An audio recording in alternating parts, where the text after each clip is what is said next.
네, 일 과학자는 어떻게 탐구할까요? 벌써 마지막 시간인 6번째 시간입니다. 네, 이번 시간에는 결론을 내려볼까요에 대해서 공부를 해보도록 하겠습니다. 과학은 20, 21쪽, 실험 관찰은 11쪽입니다. 네, 그러면 지금까지 공부했던 내용의 핵심을 정리해보면 먼저 우리가 탐구하고 싶은 호기심이 생기는 문제 인식에서 과학 탐구는 시작이 됩니다. 문제를 인식하고 난 다음에는 아마도 이것이 이런 이유 때문일 것이다. 이런 가설을 세우고 실험을 시작하게 되죠. 실험을 할 때에는 같게 해야 될 조건과 다르게 해야 될 조건, 그렇죠. 바로 변인을 통제하고 실험을 합니다. 실험을 하면서 관찰도 하고 측정을 한 다음에 그 결과를 바탕으로 표나 그래프, 그림으로 이렇게 자료를 변환합니다. 변환된 자료를 바탕으로 어떤 의미가 있는지 해석해 보는 것까지가 지난 시간에 공부했던 내용입니다.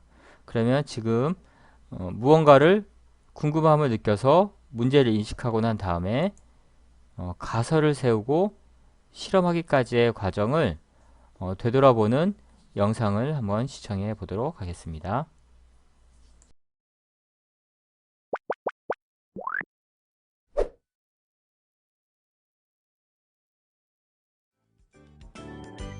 가설과 실험 과정을 되돌아보고 실험 결과를 확인해 봅시다. 효모가 발효하는 데 필요한 조건을 알아보기 위해 효모는 차가운 곳보다 따뜻한 곳에서 더 잘 발효할 것이다 라는 가설을 세우고 확인하는 실험을 실행하였는데요. 실험 결과 차가운 물에 담근 효모액은 큰 변화가 없었지만 따뜻한 물에 담근 효모액에서는 변화가 나타나는 것을 관찰할 수 있었습니다. 그리고 실험 결과를 그래프로 나타내 보았는데요.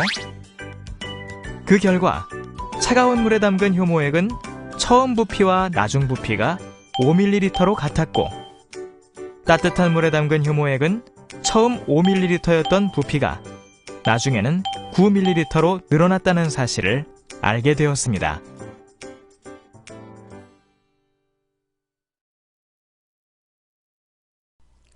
네, 영상을 잘 봤죠?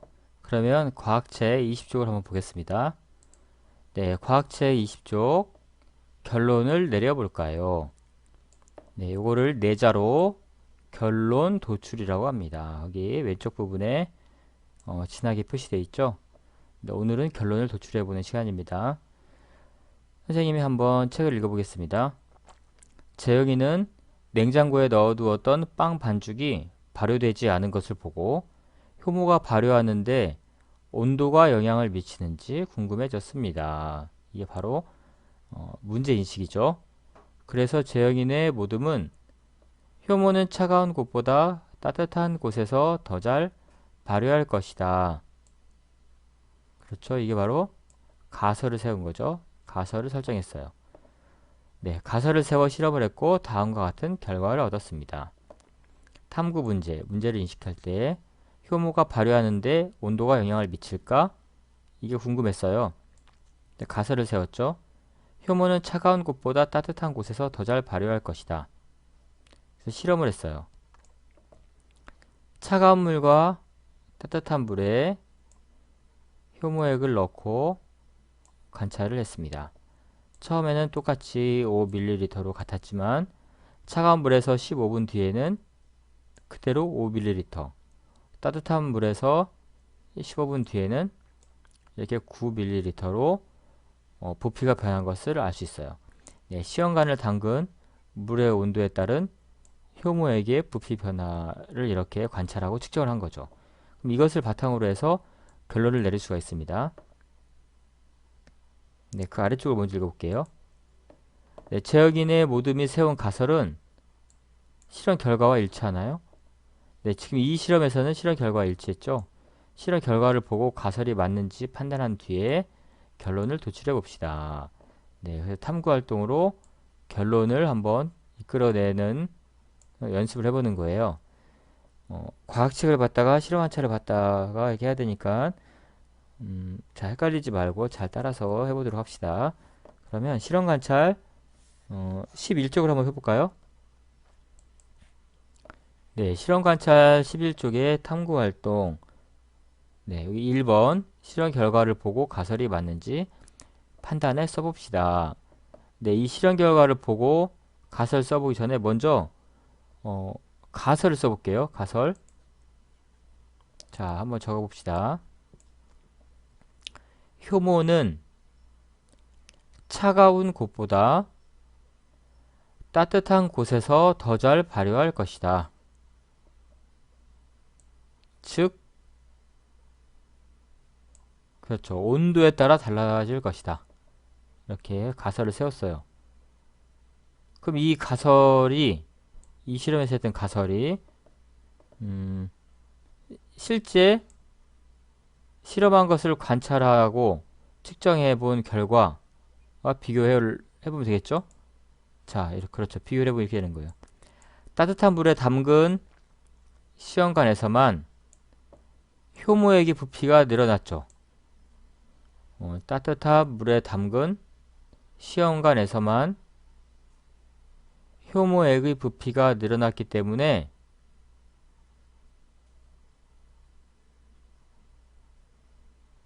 그래요. 그렇다면 이 가설은 맞을까요? 틀릴까요? 그렇죠. 이 가설은 맞다.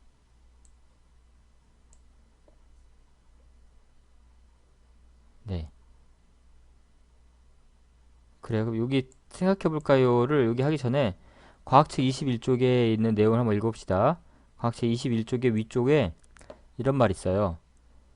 실험 결과에서 결론을 이끌어내 볼까요? 결론을 내릴 때에는 결론, 도출. 실험 결과와 실험 결과를 보고 그 다음에 나의 가설이 맞는지 판단하고 탐구 문제의 해답을 찾아 정리합니다.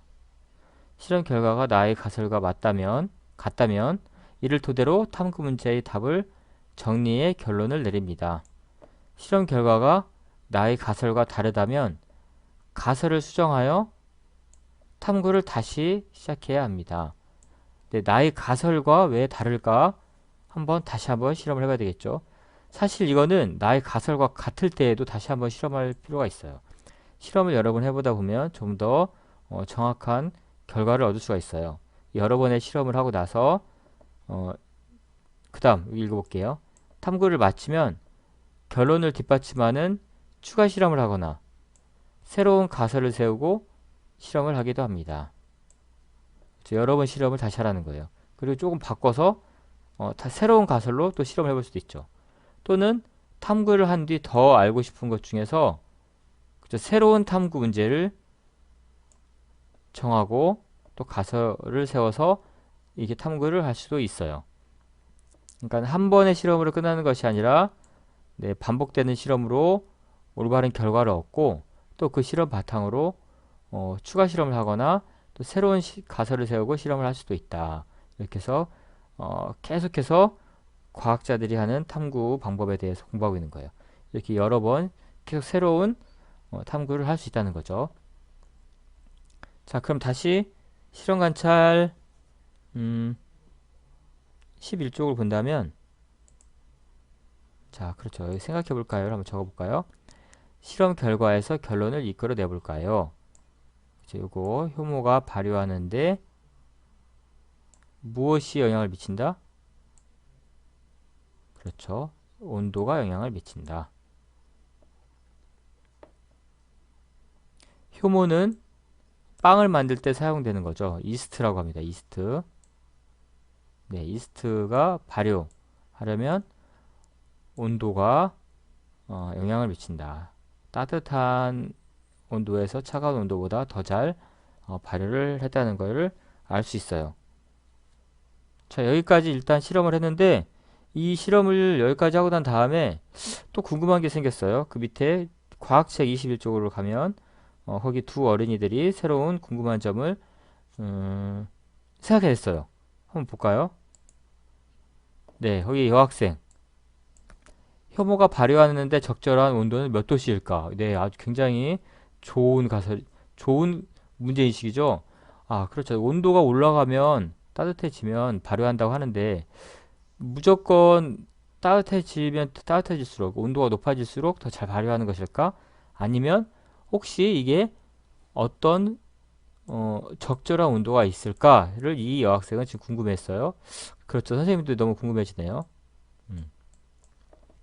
그다음에 이 남학생은 혹시 설탕의 양이 많으면 아, 그렇죠. 효모가 마치 설탕을 먹이처럼 이렇게 먹으면서 부풀어 오르는 거잖아요. 네. 근데 혹시 먹을 게 많아지면 설탕 양이 많으면 더 잘 발효할까? 아, 너무 궁금해요. 온도도 똑같고 같이 따뜻한 온도일 경우에 발효할 때 혹시 설탕을 더 많이 넣으면 더 잘 발효할까? 네. 그리고 선생님은 하나 더 생각했어요. 이 두 학생 거를 합하면 혹시 가장 잘 발효하는 효모가 어, 발효하기에 가장 좋은 조건을 찾지 않을까? 몇 도의 온도에서 얼마큼의 설탕을 넣으면 이게 가장 잘 발효할까? 그런 게 궁금해졌어요. 그럼 이렇게 몇 가지 궁금한 것들 중에 네, 한 가지를 한번 한두 가지를 정리해서 탐구 문제를 적고 가설을 한번 세워보도록 하겠습니다. 실험 관찰 11쪽의 아래쪽이에요. 네, 여기 두 가지만 선생님이 예를 들어볼게요. 여기 우리 책에 어, 여학생하고 남학생이 궁금했던 걸 한번 적어보도록 하겠습니다.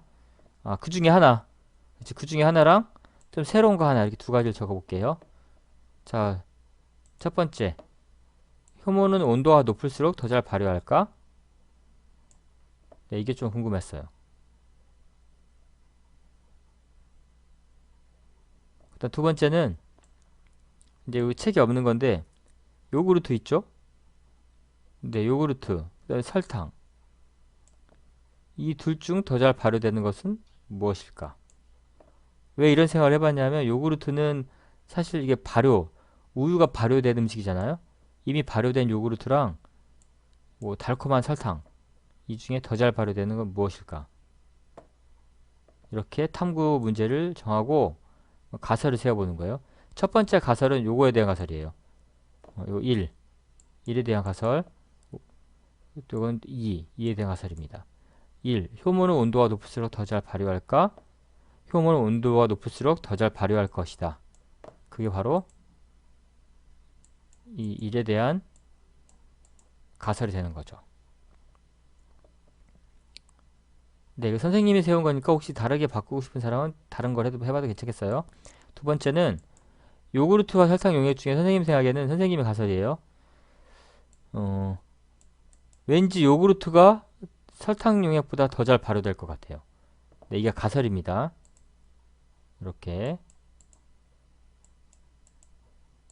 자, 이렇게 가설을 세우면 이제 그 다음엔 실험하기 전에 뭐를 해야 될까요? 네, 그렇죠. 지금 맞춘 친구도 있고, 아직 잘 생각을 못한 친구도 있어요. 변인을 통제해 봐야 되겠죠. 변인. 네, 이 실험을 하기 위해서 과연 같게 해야 될 거랑 다르게 해야 될 게 무엇일까? 생각을 해서 실험을 해봐야 되겠죠. 자, 그러면 지금까지 배웠던 내용의 핵심만 다시 한번 정리를 해보도록 하겠습니다.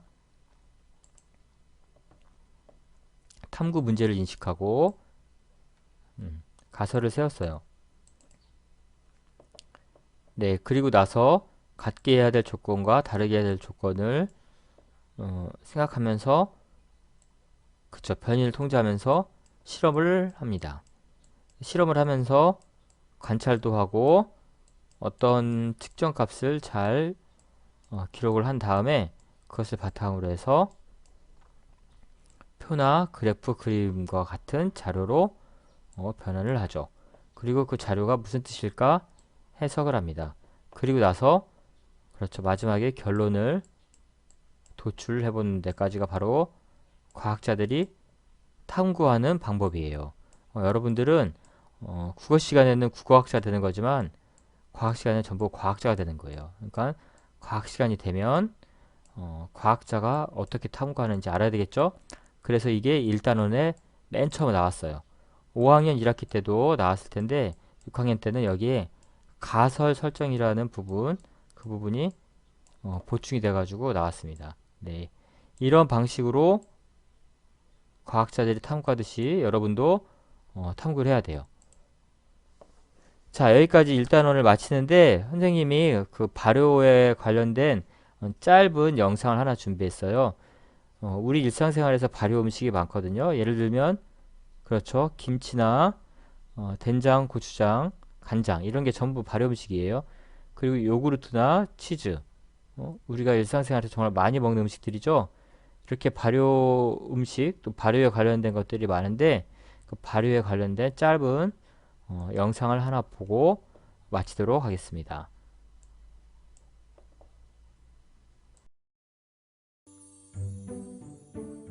발효 과정엔 어떤 비밀이 숨어 있길래 이런 신비한 힘을 가진 음식이 탄생할 수 있는 것일까? 미생물의 작용을 이해하지 못했던 과거엔 된장 담는 일을 신성시했다. 된장에 맛이 없으면 천지신명의 노여움을 산 것이라고 생각했다.